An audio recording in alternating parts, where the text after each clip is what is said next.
بسم الله الرحمن الرحيم. السلام عليك يا حبيب إله العالمين، يا قرة عين المحبين. السلام عليك يا قرة عين رسول رب العالمين. السلام عليك يا أمير المؤمنين وسيد الوسيين.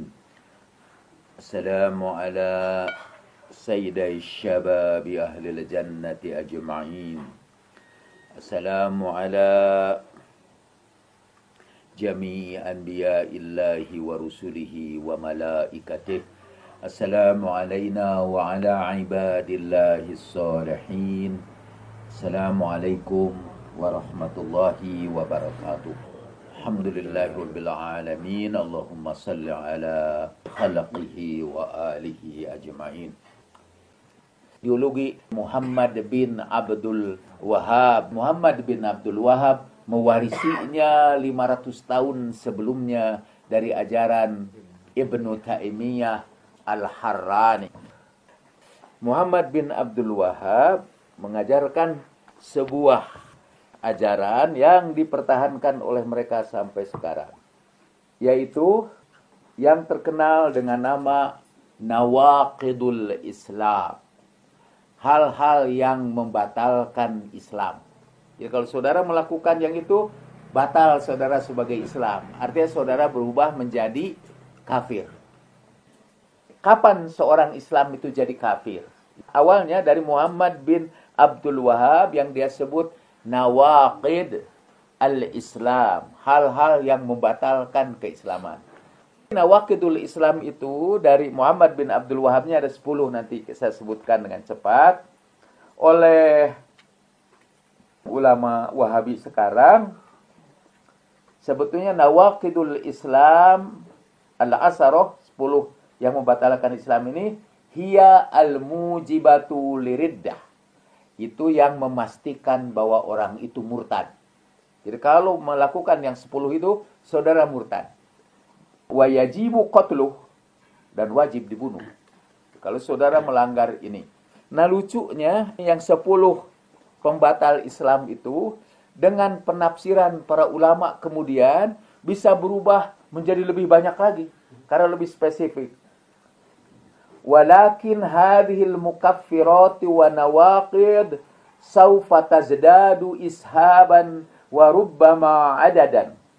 Yang mengkafirkan itu bertambah-tambah dari segi isinya juga dari segi bilangannya, karena min khilali syuruh wa tafsir alamataniha, dari penafsiran orang-orang sesudahnya. Fa Syekh Muhammad bin Abdul Wahab matalan, Syekh Muhammad bin Abdul Wahab juga kalau menjelaskan itu, kalau ada orang tanya apakah ini begini itu begini, kafir, kata dia, tambah lagi yang menjadi penyebab kekafiran itu. Misalnya kalau ada orang ngomong dengan kalimah-kalimah kufur, misalnya, gimana nih ya Tuhan tuh nggak adil, di sini hujan, di sana enggak, misalnya, ngomong aja. Atau kata kalau ada orang ngomong, walam ya'lam maknaha, dia nggak ngerti artinya, bahwa itu kufur. Apakah itu jadi kufur atau tidak? Karena dia tidak mengerti maknanya. Walam ya'lam maknaha, maka kata dia itu juga kufur. Kembali lagi kepada yang 10 itu. Yang satu adalah musyrik dalam ibadah kepada Allah. Itu sudah jadi kafir kita. Di antaranya adzabah li ghairillah. Orang yang menyembelih binatang bukan karena Allah. Termasuk itu misalnya menyembelih kambing dan kepalanya dikuburkan di jembatan. Atau menyembelih bukan karena Allah. Itu biasa kalau diperinci oleh para ulamanya, nanti hampir setiap sembelihan kita. Misal kalau kita menyembelih untuk selamatan karena saya lulus sebagai caleg, itu musyrik. Karena sembelihannya dilakukan bukan karena Allah, tapi karena lolos ke Senayan. Musyrik itu. Atau menyembelih makanan karena ulang tahun, musyrik. Karena itu min ghairillah. Yang kedua, man ja'ala bainahu wa bainallahi wasa'id. Yang kedua ialah bertawasul. Berdoa dengan membuat perantara antara Allah dan kita semua. Yad'uhum wa yas'aluhumus syafa'ah wa yatawakkalu alaihim fa innahu yukaffaru ijma'an. Kalau misalnya kita berdoa dengan bertawasul pakai bihaqqi, tapi bukan Allah. Seperti saya bihaqqi kaf ha ya ain sad ha mim ain sin qaf. Itu musyrik. Atau tawassalna bi bismillah wa bil hadi rasulillah wa kulli mujahidin lillah bi ahlil badri ya Allah. Dalam versi Ustaz Abu Ali bi ahlil baiti ya Allah. Dan versi Abu Ali yang benar. Menurut mereka apakah versi Abu Ali atau versi orang NU semuanya musyrik. Jadi orang NU menurut kelompok mereka itu musyrik. Itulah yang mereka sebut sebagai tauhid. Karena itu kan ditegaskan berkali-kali oleh Abu Muhammad al-Indonesi bahwa dasar kami itu adalah tauhid. Nomor 6, nanti kita lewat situ. Za'a bisyai'in min dinir rasul. Barang siapa yang membuat jadi main-mainan, mencemoohkan apa yang berkaitan dengan agama Rasulullah Shallallahu Alaihi Wasallam atau mencemoohkan pahala dan siksanya, kafar, dia kafir. Karena ada banyak hadis-hadis yang kata mereka dari Rasulullah, kemudian kita ketawakan. Misalnya ada hadis bahwa Tuhan itu turun ke langit dunia di pertengahan malam, atau Tuhan itu duduk di kursinya dan kursinya itu di atas aras yang dipikul oleh 80 kambing gunung. Tuhan duduk di atas kursi dan lebih besar kambing gunung karena kambing gunung memikul Tuhan. Yang dipikul biasa kan lebih kecil daripada yang memikul. Ini 80 kambing gunung. Nah, kalau kita tertawakan itu kafir. Halal darah. Pernah ada seorang orang Wahabi juga sekolah di Amerika. Dan dia menemukan sebuah fatwa dari orang Wahabi. Kalau nggak salah dari Abdul Aziz bin Abdullah bin Baz. Saya sekarang alhamdulillah Jakarta menyimpan kumpulan fatwa al-Wahabiyin, ulama-ulama Wahabi. Dan di situ ada fatwa, barang siapa yang percaya bahwa bumi ini bulat, dia kafir. Ini orang yang terdidik, ini orang Saudi pergi ke Amerika. Bagaimana pendapat Anda? Ya, kafir kepada ulama. Kalau saya tidak percaya. Karena ilmu membuktikan bahwa bumi ini emang bulat. Anda juga bisa melakukan eksperimen, menunjukkan bumi ini bulat. Anda yang percaya ke situ juga kafir. Itu nomor 3 itu.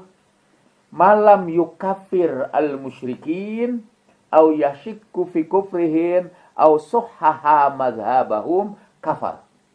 Siapa yang tidak mengkafirkan orang musyrik, atau ragu bahwa mereka itu kafir, atau membenarkan madhab mereka, dia kafir. Misalnya orang Syiah itu musyrik karena dia berdoanya pakai tawasul. Setiap malam Jumat mereka melakukan kemusyrikan itu. Allahumma inni as'aluka wa atawajjahu ilaika binabiyyika nabiyyir rahmah. Kafir itu. Lalu kalau ada orang yang berkata, orang Syiah itu kan orang Islam juga, sama-sama kaum muslimin, dia juga kafir. Yang pernah menderita itu ialah Pak Daud Poliraja. Ketika dia membentuk Muhsin, kemudian dia diadili oleh Dewan Masjid. Dan semua ustadz di situ menyatakan bahwa Daud Poliraja sekarang sudah kafir. Karena sudah membenarkan Syiah.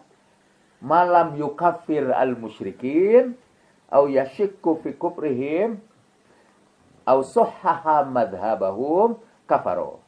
Nomor 3. Yang nomor 4, barang siapa yang yakin bahwa petunjuk selain petunjuk Nabi lebih sempurna dari petunjuk Nabi, dan hukum selain hukum Nabi lebih baik daripada hukum Nabi, seperti yang mendahulukan hukum tauhid di atas hukum Allah dan Rasulnya. Misalnya yang berhukum kepada Pancasila dan menganggap bahwa Pancasila lebih baik dari hukum Allah dan Rasulnya, itu juga kafir. Karena itu dari ajaran ini kita udah tahu. Dan mungkin mereka bisa menerima Pancasila. Kalau menerima Pancasila, takiyah aja. Baru sekarang mereka merasakan betapa bermanfaatnya takiyah. Tapi sebetulnya dalam hatinya, mereka tidak mau menerima Pancasila. Karena itu hukum bukan hukum Allah dan Rasul. Dan yang lucunya, apa yang disebut hukum Allah dan Rasulnya? Ialah hukum Allah dan Rasulnya seperti definisi mereka. Maksud saya, hukum Allah dan Rasulnya itu ialah tidak boleh menghormati bendera. Itu hukum Allah dan Rasulnya. Kalau kita menghormati bendera, itu kafir. Akhirnya apa yang disebut Islam itu, atau Ahlus Sunnah itu, atau Tauhid itu, ialah as they define it. Sebagaimana mereka mendefinisikannya. Kemudian yang kelima, man abghada syai'an mimma jaa'a bihi Rasul sallallahu alaihi wa alihi wasallam walau amila bihi faqad kafar. Walaupun dia mengamalkan ajaran Rasul, tapi dia tidak suka dengan ajaran Rasul itu, dia kafir. Dan apa yang dimaksud dengan ajaran Rasul ialah ajaran Rasul seperti yang mereka ketahui lah atau mereka definisikan. Yang ketujuh, sihir. Barang siapa yang melakukan sihir atau ridho dengannya, dia kafir. Dan yang termasuk sihir ialah percaya kepada doa-doa. Misalnya kepada karomah-karomah. Buat mereka dianggap sihir. Pada hiris-hiris. Kalau kita menyembuhkan orang yang luka dengan betadin, itu tidak musyrik. Tapi kalau kita menyembuhkan orang yang luka dengan Al-Fatihah, itu musyrik. Sebenarnya ajaran mereka itu materialisme. Hanya percaya kepada sebab-sebab yang bersifat bendawi. Sebab-sebab gaib itu dianggap musyrik. 8. Muzaharatul musyrikin wa muawanatuhum 'alal muslimin. Menolong dan membantu orang-orang musyrik. Itu juga dalam membantu mereka untuk melawan kaum muslimin. Yang kesembilan, mana i'taqada anna ba'dun nas yasa'uhul khuruj an syariati Muhammadin sallallahu alaihi wa alihi fa huwa kafir. Barang siapa yang berkeyakinan bahwa sebagian orang boleh keluar meninggalkan syariat Islam, dia kafir. Yang ke-10, al-i'rad an dinillah, la yata'allamuhu wa la ya'malu bih. Berpaling dari agama Allah termasuk tidak mau belajar agama Allah. Saya teringat kepada besan saya seorang ibu yang cerita bahwa dia dianggap kafir ini karena dia punya besan orang musyrik. Jadi dia juga disebut musyrik. Besan saya yang laki-laki mengatakan, udah jangan ngaji aja ke sana. Nah setelah tidak ngaji lagi didatangi oleh ustadznya. Ibu-ibu ini udah tua. Ini barang siapa yang berpaling, tidak mau mempelajari agama dan usia ini, itu juga udah dihitung kafir. Rupanya dari situ tuh, saya juga baru tahu sekarang al-i'rad an dinillah, berpaling dari agama Allah. Tadi kan cuma 10, tapi dengan berikut penjelasannya bisa banyak. Ada turunannya, ada derivasinya dari situ. Maka dalam pandangan Wahabi, hampir semua orang itu kafir. Nah, saudara kalau sekarang mendengar ada pengajian yang mudah sekali mengkafirkan orang, membid'ahkan orang, saudara sedang berhadapan Ainul Wahabi. Tapi kalau orang Saudi nyimpen duitnya di Amerika, itu tidak musyrik. Atau kalau orang Saudi membawa tentara Amerika kan, dan membuat pangkalan di Saudi untuk membantu orang Amerika, itu tidak musyrik. Katanya alasannya karena dulu waktu Rasulullah hijrah juga, Rasulullah menyewa seorang kafir untuk jadi penunjuk jalan. Itu bukan membantu orang musyrik, tapi kita minta orang musyrik membantu kita. Mungkin gitu alasannya. Jadi tidak membantu orang musyrik, tapi membantu orang musyrik untuk menghadapi, katanya di situ, alal muslimin, memerangi orang Islam. Gitu yang menjadi murtad.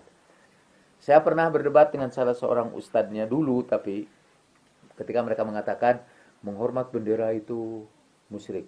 Mengapa? Karena bendera itu benda. Dan menghormati benda mati musyrik. Bagaimana kalau kita menghormati masjid? Bahkan melakukan sholat untuk menghormati masjid. Dalam bahasa Arabnya, tahiyatul masjid. Saya mula-mula tanya dulu, apa masjid itu benda mati atau benda hidup? Ya benda mati, kata dia. Oke. Bagaimana kalau kita sholat 2 rakaat untuk menghormati masjid yang benda mati? Apa itu musyrik? Enggak, kata dia. Kenapa enggak? Karena diperintahkan oleh Nabi. Gitu. Jadi udah beda lagi definisinya. Tambah lagi, ganti lagi, pindah lagi. Makanya kalau diskusi sama mereka, buru-buru tanya, misalnya kalau mereka bicara tahrif, jangan dulu cerita macam-macam tentang tahrif. Tapi apa definisi tahrif itu? Karena segera akan kita sudutkan dia dengan bukti-bukti sesudahnya. Tapi definisi dulu. Karena mereka bisa pindah-pindah dalam 1 menit itu definisi bawang bisa berubah jadi apel. Tambah definisi baru lagi gitu. Kita tidak boleh menghormati manusia. Kita tidak boleh ruku terhadap manusia. Tidak boleh sujud kepada manusia. Jadi menurut mereka, kalau ada orang Jawa membasuh kaki orang tuanya, kemudian mencium kakinya, itu musyrik.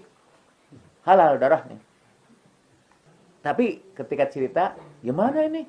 Para malaikat disuruh sujud kepada Adam. Oh, enggak musyrik. Kenapa? Karena Allah memerintahkan. Oh, pokoknya pindah lagi. Definisi musyrik asal diperintahkan Allah jadi tidak musyrik.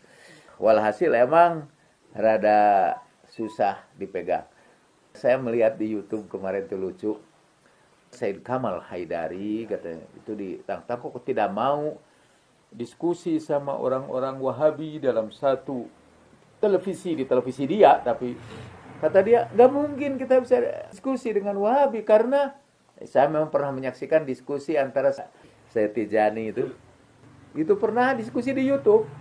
Nah sempat ngomong langsung diserang terus gini dulu ini sampai karena dia terus ngomong aja Syekh Tijani tertawa terbahak-bahak. Judul YouTube-nya Syiah kalah total. Karena emang tidak bisa ngomong.